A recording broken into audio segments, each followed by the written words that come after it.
Υπέροχη προσπάθεια για τον Ολυμπιακό. Έσπασε το ρόδι για τον σημερινό αγώνα.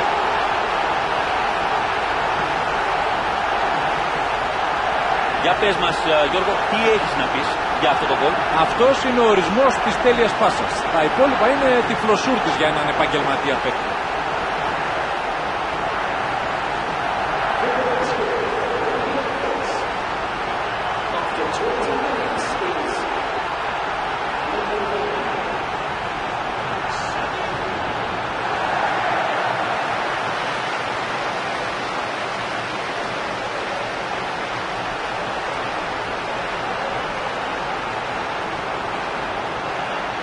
Πολύ κρίμα.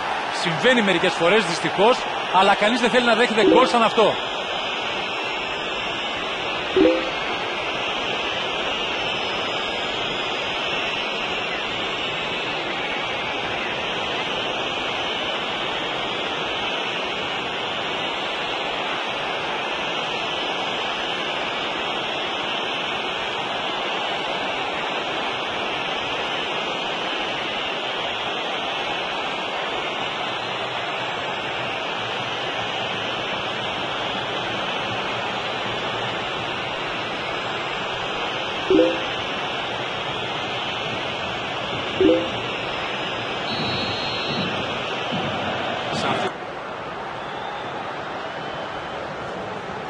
Βάζει την μπάλα στην άσπρη βούλα.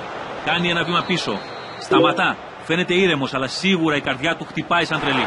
Κάτω από φοβερή πίεση νίκησε τον γκολκίπερ.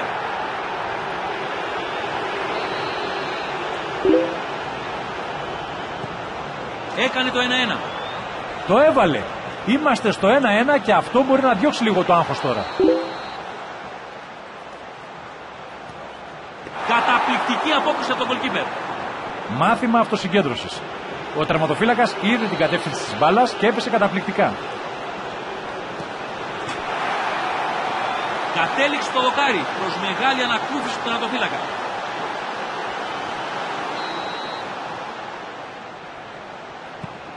Πολύ αυτοπεποίθηση αυτή τη στιγμή. Κανείς τερματοφύλακας δεν θα μπορούσε να αντιδράσει.